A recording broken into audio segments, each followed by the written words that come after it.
everyone, so what are your strengths? In a job interview, you are guaranteed to be asked some form of this, and many people fail interviews because they can't give a good answer. So in this video, I'm going to give you the best answer to this question that's also the easiest answer to remember in the moment.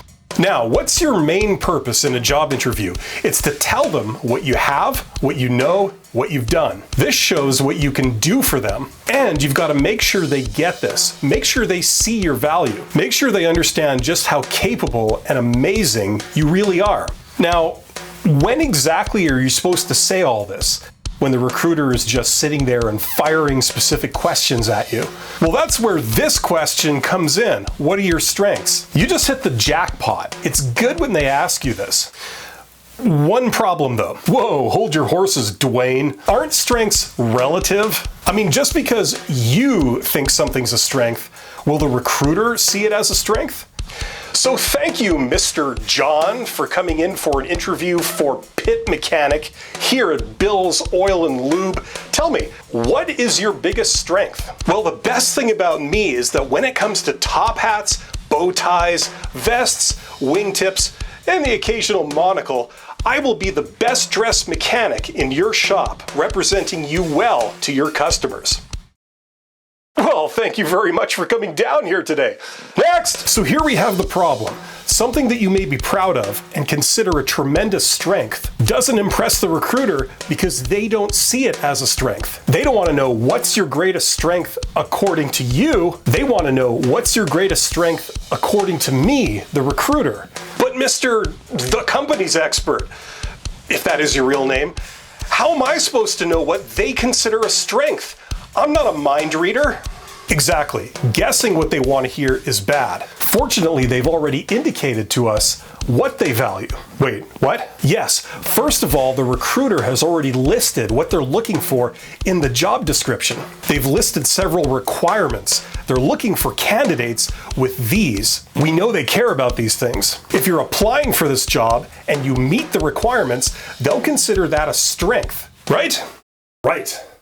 Yeah, Dwayne. For example, in the job description, they might have stated they're looking for someone with 5 years experience in the role, knowledge of using a certain software tool, and a degree in accounting. So when they ask you, what are your strengths? You can say, well, my greatest strengths are that I have 5 years experience in this role, I have extensive knowledge using this particular software tool, and I also have a degree in accounting. This is a great way to answer that I would fully recommend. Now, you're probably wondering, what do you do if you don't fully meet all the stated requirements? What? Number one, don't worry. By inviting you to the interview, they've signaled that what's on your resume is not a deal breaker. So that suggests you are qualified for this role. Number two, usually all they want to know is that that element is not going to be a problem. So if you can offer something comparable, most of the time that requirement is not going to be a sticking point. Use this question to explain how you meet the job requirements. Okay. Now, if you happen to be interviewing for an entry-level job, this is a special case where you have one other option. Recruiters are also looking for soft skills, traits. What do you like as a person? After all, determining this is kind of the whole point of doing job interviews in the first place. The problem is, one, you have to guess what traits they're looking for, and two, simply saying you have traits doesn't prove or demonstrate that you actually have them, which is kind of how you do it at higher levels. To reduce the risk of guessing wrong, it's good to stick with universally good traits like these. And saying these does signal you know of their importance, which is good. Now, how long should your answer be?